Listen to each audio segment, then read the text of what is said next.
Good afternoon everyone. Nandito na naman kami mga byuda. Pero na byuda. Alaga. Kaya naman pag-isbutan na to ang about sa kung paano kami nakapunta sa Korea. So, ang unang mag-testimony nito ay si Inday Maria. Jasmine! Ikaw muna. Diyan ka muna, din na umpisa sa'yo. Paano ka ba nakapunta ng bigyan mo siya ng mic. Sa Korea nga? May mic pa talaga, no? May mic. Ang trono. Kuwan lang ka lang, kanda nila. Punta ng Korea. Sa Mari lang. Sa Mari. May nag-offer lang sa akin. Mag-asawa daw ng Koreano.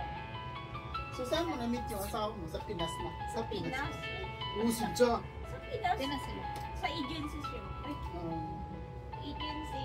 Tapos ilang araw nag-meet kayo. Kasal agad. 5 days kasal ka agad. Ganyan naman talaga. Siyempre. Yung mga magulang mo hindi papayag. Siyempre hindi payag sa mga gano'n. Diba? Hindi mo nakikilala ng lubusan.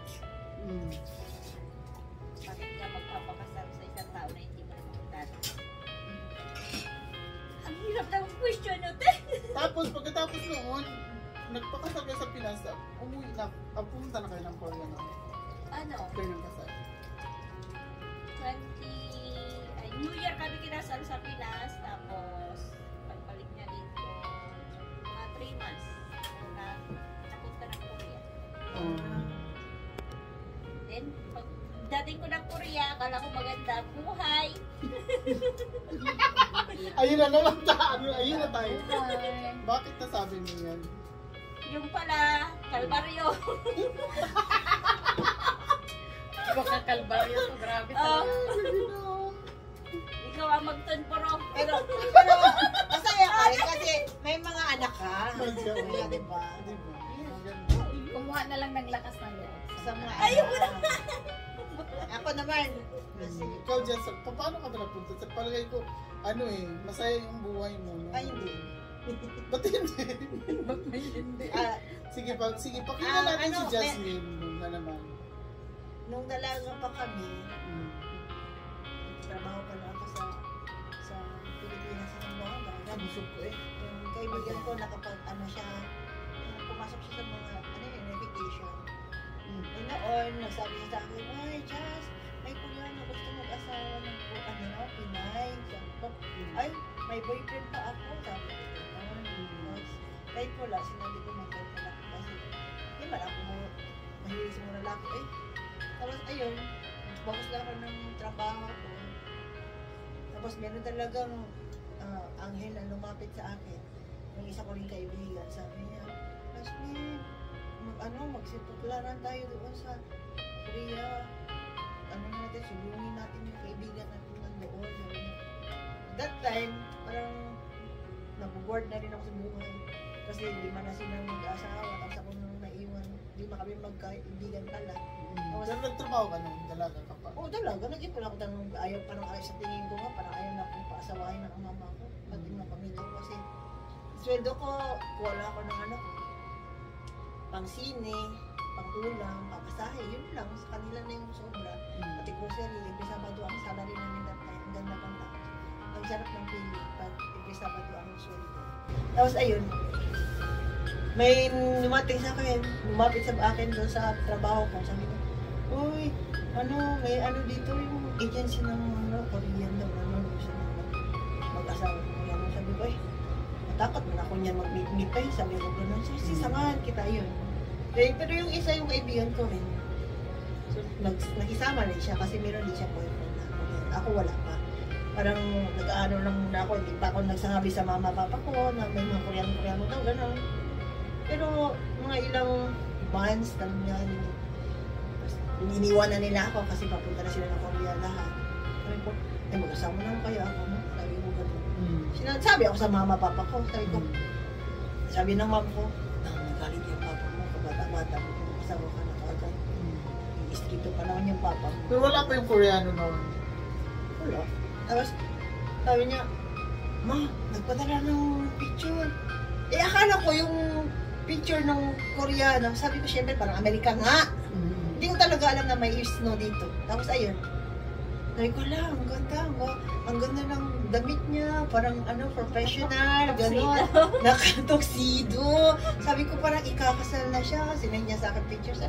Siyempre na parang na love at first sight ako sa picture ng asawa ko. Tapos sabi ko, sige na mo, asawa na ako. Tapos hindi ko pinaalam sa papa ko kasi nagtakot ako, baka kalbuhin ako. Siyempre, sundalo kasi papa ko, stricto ba? Tapos yun, ang mama ko, punta daw kami ng Manila, yun na, nagpa-pray ng bisita, ang lalaki. Yun, bisita, tapos nagpunta sa Manila. Tapos nagpunta kami sa Manila para palarga na pala ako, hindi kami nagparang sa papa ko. By picture kayo. Oo, picture. Tapos nagtawag-tawag na siya sa akin every morning. Tapos pagising, kumusta ka na, kumain ka na ba? Tapos ayun, mga 6 months kami nag-asawa. May tinatawag na kaming angels. Sa amin, kapila kami sa harapan ng Korean. Ikaw naman, Pilipinit? Ay, hindi ako Pilipinit. Parang matching yata sa inyo. Hindi Naman. sana tuloy ka Hindi. ba? Dili, matching sila agency. Matching nga, Agency ganun? Ganun Matching din sa din. ano? Ikaw na. Ako naman, Ikaw naman, Miss Marilyn. Kalimutan mo. nag-ano ako sa unification, parang Trabaho. nagtrabaho lang. Nagtrabaho lang ako, tapos pag may mga sister na ihahatid dito sa Korea, pinasama ako pag pinasama ako dito sa mga sister na imamats na Koreano sa Korea. Kaya pagdating, pero wala akong plano na mag-asawa. Kasi ayaw ko na talaga mag-asawa. Ayaw ko mag-asawa. Tapos pagdating Kailan dito, kasama ka na ba? Ano sinabi mo? ayaw ko mag-asawa. Ayaw ko na talaga mag-asawa. Ibig sabihin, mag-asawa na pala siya. Pagkain ka na sa asawa. Hindi, parang, ayaw, 30 years old na ako. Kaya sabi ko, ayaw ko Ayaw mag-asawa. Kasi Ayaw ko nga, mag-asawa. may edad ka na. Oo, tapos, Malapit na lumagpas kalendaryo. oo, isa na lang. Isang year na lang para maglampas sa kanila. Nilampas na ka sa ano eh. Tapos sabi nila, pagdating dito, yung mga stop dyan sa Seoul, yung match ng mga Pilipina to Korea, Pilipina to Koreano, sabi lang, uy, magpamatch ka din. Sabi ko, ayaw ko, takot ako. Kasi parang, sa tingin ko sa mga Koreano, parang siga. Takot ako. Oo, tapos, yun, pagdating dito, yung mga sister minamatch kasama din kami, sama-sama kami, kasi parang mga stop kami sa unification. Tapos pagdating dito sa Busan, para sa Busan, i-match daw ako kasi may brother daw na gustong mag-match ng Pilipina. Yung asawa mo yan. Hindi. Tapos sabi ko, nung minasa ko doon, nireject ako kasi maliit ako. Maliit, nireject ako. Kasi matangka din siya. Nireject ako, no? Tapos sabi ko sa staff, hi, hindi ka ako magpamatch kasi nga hindi lang siguro para ano. Sa unification. Ano lang Tapos, nagpunta na naman ng Bugok. Pagdating sa Bugok, i-match na naman ako. Tapos, nireject na naman ako. Nagtrabaho sa City Hall. Ilang reject ka na pala? 2. Tapos, nireject ako sa maliit nga daw ako. Maliit. Ayaw niya. Sabi mo, small but terrible. Pero payat ka pa noon. Payat Oo, ka lang. payat Sobra. talaga ako. Super payat. Tapos, super... Hindi ka kasaligan. Oo, kaya siguro sa isip nila, pagka maliit-liit siguro to, hindi to kaya. Hindi to kaya, ano kaya hindi kayanin? Yung pala ang stress kasi ang mama niya parang may chimina. Tapos nakatira sa mama niya, kaya inireject ako, maliit daw ako nila. Kaya kasi mag-alaga ako sa mama. May na siya, dementia na, Alzheimer's. Tapos pag kinabukasan, napunta ng Jerisan dito, Jerisan. Malapit sa Sonchon. Tapos sabi, ipauwi na sana kami ng Goryeo. Goryeo sa Seoul ha, Goryeo na may Goryeo naman sa Seoul eh. Sabi, nasa bus na ako. Tapos tinawagan ako. Uy, imamatch ka daw. Sabi ko, ay, ayoko na nga. Sabi ko, lagi na lang ako nare-reject, mamatch mo ako. Ayoko na mag-asawa nga, sabi ko. Tapos, sabi ni, sige, bumalik ako sa kwarto na pinag-istihan namin. Inayos yung mga gamit kasi wala. Samantala, nag-ayos ako ng gamit, nagbihis ako ng gamit, buyits kasi ako. Pagbaba ko, sabi, uy, punta ka doon sa, sa matching hall. Ha? Ano naman gawin ko doon? Imamatch daw ako. Sabi ko, ha? Ayoko na nga, ayoko na magbihis. Sabi niya, ay di, nakaganyan ka lang. Alam mo, minas ako, nakapantalon lang ako, tapos naka-jacket pa ng maong. Pagbaba doon, sabi daw na, pagbaba ko sa elevator, may lalaki nakatayo sa pinto. Sa elevator, sabi niya, hi, Ay, annyeonghaseyo. Sabi ko din, annyeonghaseyo. Paglabas ko, may dalawang ding matanda sa gilid. Yun na yun. Ay, nakataon. Ang Ano sabi yun? ni, tapos dumating si Mrs. Hoy, sabi ni Mrs. Hoy sa akin, o yan ang magiging partner mo. Ano? Yun na yun. Sabi kasi marunong magtagalog si Mrs. Hoy. Ano? Sabi niya, oh yan na daw ang maging partner mo. Gusto niya Pilipina. Di kami na daw ang naging partner. Hindi ko alam ang pangalan, whatever, wala, lahat. The spot. Yun na yun. Sumakay na ako ng bus of Potensol. Okay Nalaban na daw ka ang ka match daw ko. sa lalaki. Wala man, kasi ano, eh, sabi ko na sa kanya, ay may hitsura, gano'n. Ayun. Nalaban percent nga. Pero wala, kasi tinanong ko yung ano, ano ka? Hindi. Sure. Ka? No. Tapos yung sabi, May interruption. may interrupt siya nga. Ay, layo daw sa pula. Ang interview gisugo. Yan tayo gisogo. Yeah, Yan ang lados ko. Tapos yun, pagdating namin sa Gorgie, Yun na. sino daw ang namatch? Nagani mo na kayo kagad? Hindi, dito nga siya sa Sunchon eh. Tapos sabi daw, pagdating ng Gorgie, basta na, huy, namatch ka raw. Sabi, oo, namatch ako. Tapos sabi, anong pangalan ng match? Nakamatch mo? Iwan ko, hindi ko alam. Oh, yun ang story ko. Ngayon, Yun na yung asawa mo yun. oh, yun ang naasawa ko, si Samso, kinuha din ng God. Patay na rin siya. Tapos, Sa ibang- yan ang ano ko, yung destiny Tapos ko ilan ang yata sa anak mo? Korea. Ilan Ang anak ko is dalawa na magwapo at mabait at mapagmahal sa mama. Yun lang ang gifts ng God sa akin. Kahit na wala Opo, kami ikaw ng na, mga sir. husband, Kahit mga wala man. anghel naman yung mga anak. Kahit kinuha ni God ang aming mga Ang partner, bait-bait ni may God. mga bait naman na kami mga angel. Oh, paano yun? Ako? Pareho lang naman yan. Yun din. Kasi tungil ako dun sa Pilipinas. Yung kapitbahay namin kasi. Hindi nila alam kung anong tungil. Tungil is Unification Church. Yung kapitbahay namin is tawag dito, kapitan. Matching. Anak siya na matching video.